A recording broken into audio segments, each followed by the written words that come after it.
The Principality of Aloha, Kamoku Aina Aloha, was accepted back in October by the Global Coordinating Committee set up by the World Conference on Indigenous Peoples 2014. The General Assembly actually set up the structure for this conference to take place. And within this conference structure, the Global Coordinating Committee was set up, and the Principality of Aloha was chosen to host the Pacific Region Preparatory Meeting. And since October, several committees, a steering committee, working committee, and a bunch of very dedicated people have been working hard on making preparations for the regional preparatory meeting to take place here, Maui, from March 20th to March 23rd.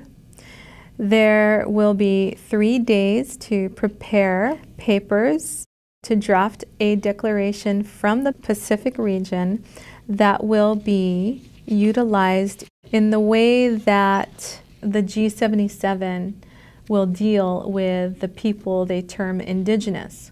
Not only indigenous people are asked to be a part of this process.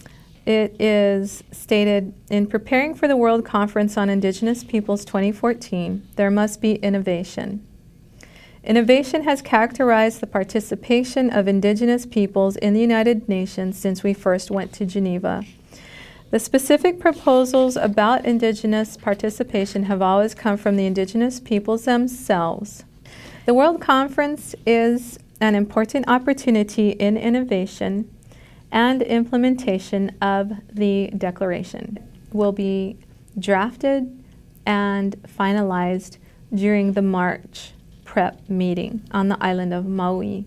The Hawaii contingency is one of the largest contingencies because we are an archipelagic state, and there are many delegates that are going to receive formal invitations and will possibly have positions that will be accommodated.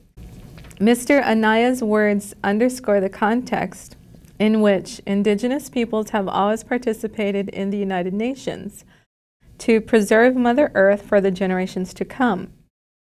The model is, of course, the same as participation has always been within the UN, with respect to indigenous participation beginning with the working group on indigenous peoples, the full and effective participation of all indigenous peoples, nations, organizations, parliaments, and governance bodies, regardless of state recognition or any official NGO status within the United Nations system itself.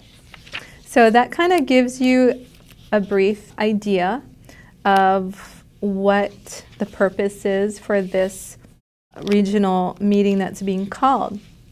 And we've already received a lot of letters of support by many of you, mahalo, and also interest by your delegates.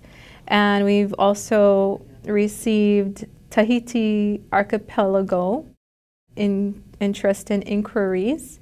We'd like to extend our aloha to all of our families in the family of nations. We also have, in addition, received inquiries from as far as Africa, Europe, and Canada and Alaska, and we welcome each and every one of you on behalf of the Principality of Aloha, on behalf of the members of the archipelago of Ko Hawaiʻi Aina, and also on behalf of the Ad Hoc Conciliation Commission of Ko Hawaiʻi Aina, which is a civil society organization registered with UNDESA. That's the United Nations Department of Economic and Social Affairs. We want to have a wonderful event and invite everyone, as many delegates and signatories as possible. There will be the International Organization of Economic Development there with us, so that individuals, hopefully signatories, can not only become aware of the opportunity to have a relationship with the IOED, which is a non-recourse funding organization, but to also start nation building and economic development with a view towards independence. There's a lot of work to do, and we're also calling out for volunteers. So if we could have volunteers, if you'd like to participate, be a part of the event. Of special import here, we'd like to welcome and invite all of the delegates and signatories to accede to a central treaty.